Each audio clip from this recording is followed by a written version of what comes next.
Hey brother, what are you gonna do?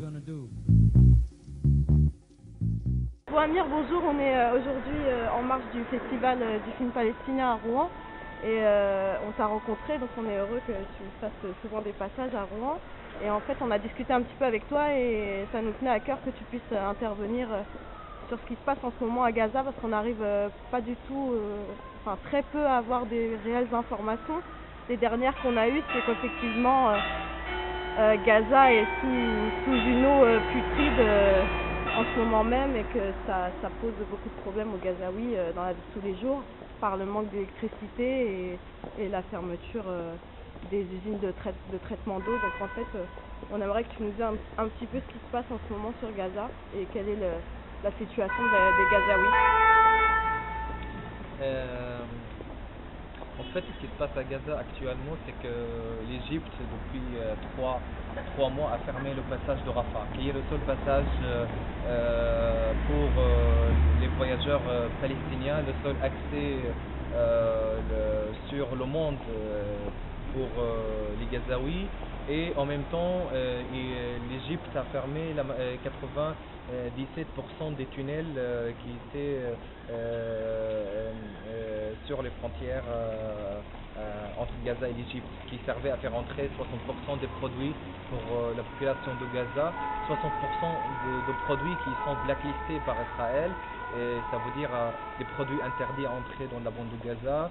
Il y a 60% du manque de médicaments et de produits alimentaires et beaucoup de marchandises qui ne rentrent plus à Gaza.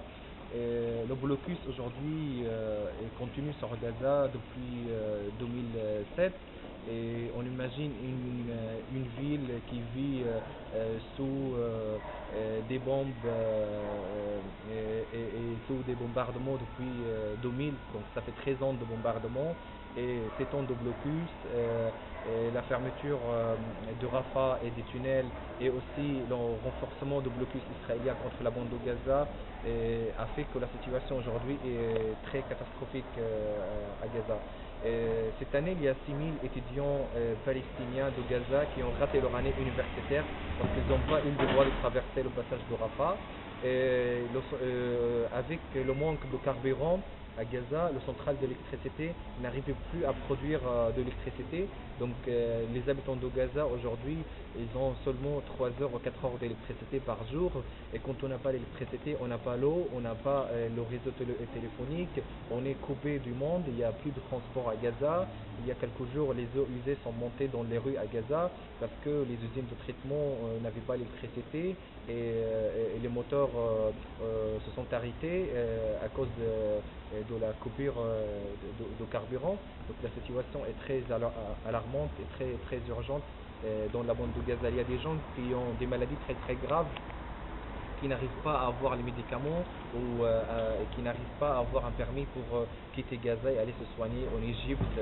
Aujourd'hui, tous les Palestiniens sont interdits à atterrir à l'aéroport du Caire alors que c'est le seul moyen pour se rendre à Gaza.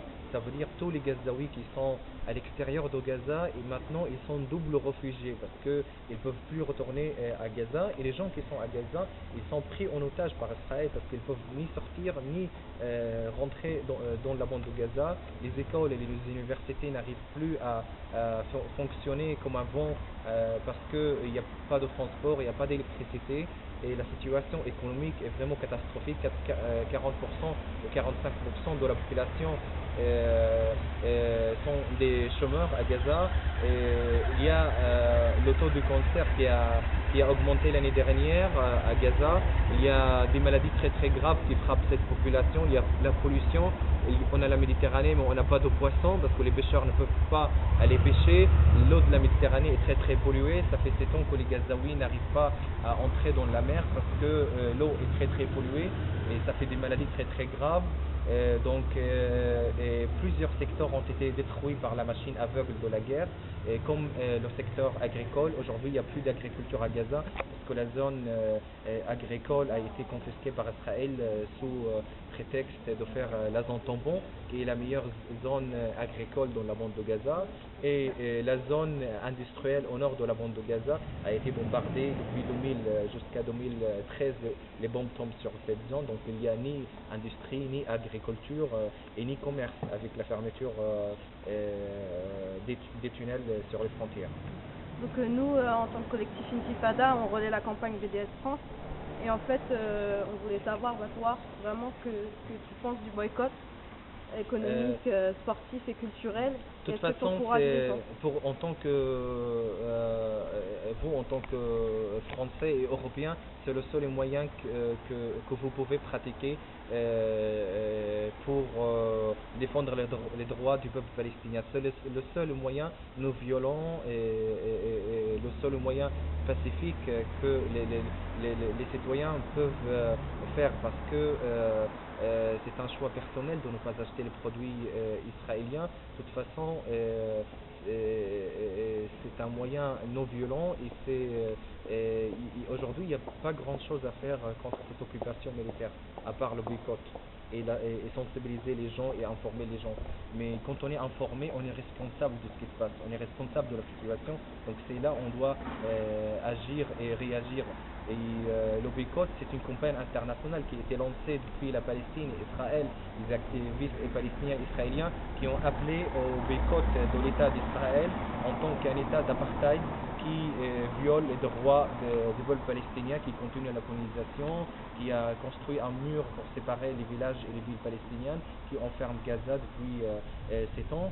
Et je trouve que c'est pas logique qu'on consomme les produits israéliens en France, alors que les gens de Gaza n'ont pas accès à ces produits. Les gens de Gaza n'ont pas le droit à avoir des médicaments, alors qu'en France, on fait que commercialiser les génériques et les médicaments israéliens.